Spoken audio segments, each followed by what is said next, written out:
Perkenalkan, nama saya Devi Natalia Tiring, peserta Latsar CPNS Kemendikbudristek dan Pemerintah Kabupaten Mamasa tahun 2022 bekerja sama dengan Badan Pengembangan Sumber Daya Manusia Provinsi Sulawesi Barat, Coach Nurbayani SKM MKes. Pada video kali ini, saya akan membahas mengenai Smart ASN dan penerapannya. Aku Smart ASN, instansi, dan bidang tugasku. Persaingan global saat ini masuk dalam ranah digital termasuk pada sistem pemerintahan. Setiap aparatur sipil negara atau ASN dituntut untuk adaptif terhadap teknologi agar kinerja pelayanan lebih cepat, akurat, dan efisien. Smart ASN disiapkan untuk menghadapi era disrupsi dan tantangan dunia yang semakin kompleks. Smart ASN merupakan sebuah langkah strategis untuk mempersiapkan dan mendapatkan SDM yang memiliki talenta digital melalui literasi digital. Jadi, literasi digital mengacu kepada kemampuan kita untuk memahami, mengevaluasi, dan mengintegrasi ke dalam beberapa format atau multiple format dalam bentuk digital. Kemudian ada 4 kompetensi yang mesti kita miliki untuk mewujudkan literasi digital. Ini berdasarkan Kementerian Komunikasi dan Informatika Republik Indonesia. Yang pertama yakni digital skill, kemudian digital culture, digital ethics, dan digital safety. Yang pertama digital skill. Digital skill ini adalah kemampuan individu dalam mengetahui, memahami, dan menggunakan perangkat keras dan piranti lunak, TIK, serta sistem operasi digital dalam kehidupan sehari-hari. Dalam modul ini, dijelaskan terkait hal-hal dasar seperti jenis-jenis perangkat keras, perangkat lunak, mesin pencari informasi di internet seperti Google Chrome, Yahoo, dan tips-tips mencari kata kunci yang sesuai atau bahkan dijelaskan juga bagaimana kita memilih aplikasi dompet digital, marketplace, dan cara bertransaksi digital. Yang kedua adalah digital culture. Digital culture ini adalah kemampuan membaca, membiasakan, memeriksa, dan membangun wawasan kebangsaan, nilai Pancasila, dan Bhinneka Tunggal Ika dalam keseharian dan digitalisasi kebudayaan melalui pemanfaatan teknologi informasi dan komunikasi. Budaya baru yang terbentuk saat ini atau budaya digital hari ini harus dapat menciptakan yang berkarakter dan warga digital yang memiliki nilai-nilai kebangsaan. Nilai-nilai kebangsaan ini ditunjukkan dengan kita tetap mengamalkan nilai-nilai Pancasila dalam dunia digital. Misalnya, ketika kita ingin menyebarkan sebuah konten atau membuat sebuah konten, kita berpikir apakah konten ini selaras dengan Pancasila, kemudian apakah konten itu benar atau sesuai fakta, apakah konten itu penting dan dibutuhkan orang lain, dan tentunya kita berpikir apakah konten ini memiliki manfaat atau tidak. Yang ketiga adalah digital ethics. Digital ethics ini adalah kemampuan kita dalam menyadari, mencontohkan, menyesuaikan diri, merasionalkan, dan mempertimbangkan dan mengembangkan tata kelola etika digital dalam kehidupan sehari-hari. Jadi, kita harus tetap beretika di dunia digital karena kita tetap berhadapan dengan orang lain atau berinteraksi dengan orang lain. Jadi kita tetap harus bersopan santun, tidak menyebarkan komentar-komentar negatif, tidak membuli orang lain, tetap menghargai privasi orang lain, dan tidak memberikan komentar buruk di sosial media manapun. Yang keempat atau yang terakhir adalah digital safety. Digital safety adalah kemampuan mengenali, mempolakan, menerapkan, menganalisis, menimbang, dan meningkatkan kesadaran perlindungan data pribadi dan keamanan digital dalam kehidupan sehari-hari. Dalam keamanan digital ini ada 3 kecakapan yang mesti kita miliki. Yang pertama, kecakapan kognitif, yaitu memahami konsep dan mekanisme proteksi baik terhadap perangkat digital maupun identitas digital dan data diri. Yang kedua, afektif, yakni empati agar pengguna media digital punya kesadaran bahwa keamanan digital bukan sekedar perlindungan perangkat digital kita sendiri dan data diri kita sendiri, tapi juga keamanan pengguna lain sehingga tercipta sistem keamanan yang kuat. Yang ketiga, konatif, adalah langkah praktis untuk melakukan perlindungan identitas digital dan data diri. Contohnya adalah kita membuat kata sandi yang kuat dan memperbaharuinya secara berkala.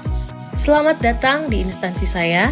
Saya bekerja di Dinas Pertanian Pemerintah Kabupaten Mamasa, Balai Penyuluhan Pertanian Kecamatan Tabulahan. Dinas Pertanian Kabupaten Mamasa memiliki visi yaitu terwujudnya pertanian yang maju, produktif, dan tangguh sebagai pilar utama pembangunan ekonomi daerah. Adapun misi dari Dinas Pertanian Kabupaten Mamasa yaitu yang pertama, membina dan mengembangkan komoditas pertanian atau perkebunan yang potensial. Yang kedua, mengoptimalkan pemanfaatan sumber daya lahan dan teknologi pertanian secara berkelanjutan dan berwawasan lingkungan. Yang ketiga, meningkatkan kualitas dan kapasitas sumber daya manusia di bidang pertanian, baik aparat, petani, dan pelaku usaha. Yang keempat, meningkatkan prasarana dan sarana pendukung pembangunan pertanian.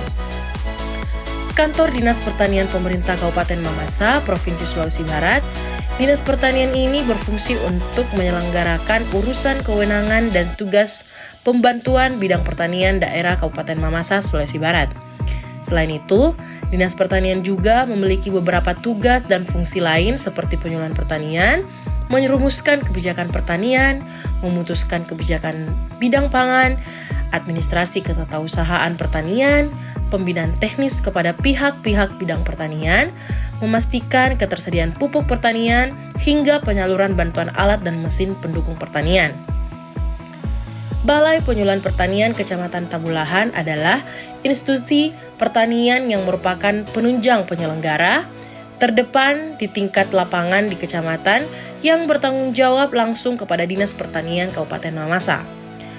Balai Penyuluhan Pertanian Kecamatan Tabulahan memiliki wilayah binaan sebanyak 14 desa atau kelurahan yang saat ini membina 186 kelompok tani yang beralamatkan di Jalan Poros Salubatu Mambi, Desa Timoro, Kecamatan Tabulahan, Kabupaten Mamasa. Dalam kegiatan operasional di Balai Penyuluhan Pertanian, terdiri dari 2 orang pegawai administrasi dan 11 orang penyuluh pertanian lapangan yang dikoordinir oleh Ibu Hermina SP. Adapun tugas penyuluh pertanian adalah yang pertama, mengidentifikasi potensi wilayah.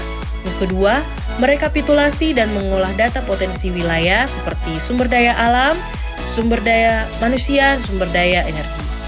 Yang ketiga, merekapitulasi dan mengolah data kegiatan penyuluhan pertanian sesuai kebutuhan masing-masing subsektor sebagai bahan penyusunan program penyuluhan pertanian. Yang keempat, melakukan diseminasi informasi pertanian. Yang kelima, mengumpulkan dan mengolah data menumbuhkan kelompok tani. Yang keenam, mengumpulkan dan mengolah data peningkatan kelas kemampuan kelompok tani. Ketujuh, mengumpulkan dan mengolah data penumbuh gapoktan. Yang kedelapan, menyusun pedoman atau petunjuk pelaksanaan atau petunjuk teknis penyuluh pertanian. Standar pelayanan sebagai penyuluh pertanian adalah yang pertama, mengutamakan sikap ramah dalam melayani dan memahami kebutuhan petani. Yang kedua, meningkatkan kompetensi penyuluh, pelaku utama, dan pelaku usaha. Yang ketiga, berusaha meningkatkan sumber daya manusia dan kualitas pertanian. Yang keempat, beradaptasi dengan berbagai macam kondisi petani.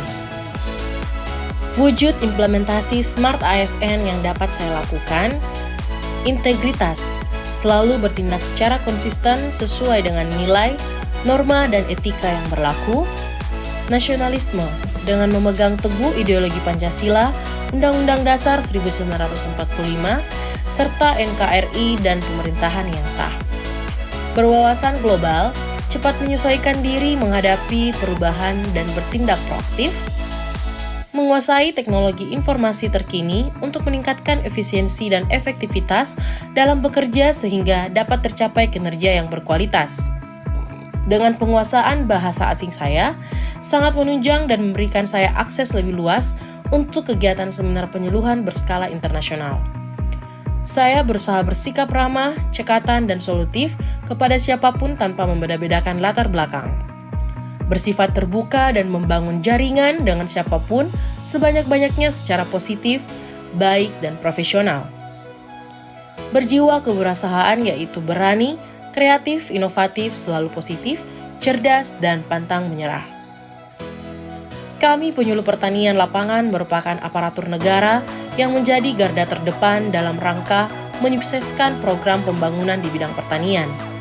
Kami senantiasa untuk dituntut dan mengetahui, memahami, dan menerapkan perkembangan teknologi dan juga mampu mentransfer informasi teknologi di dalam tugas kami sebagai penyuluh pertanian lapangan, yakni pada tugas pengawalan, pendampingan, pengajaran, penelitian, maupun pengabdian ke masyarakat. Kementerian Pertanian telah menerapkan gerakan Komando Strategis Pembangunan, yaitu Gerakan Pembaharuan Pertanian Nasional berbasis teknologi informasi dan komunikasi melalui pelaksanaan dan bimbingan teknis dan sosialisasi bagi penyuluh.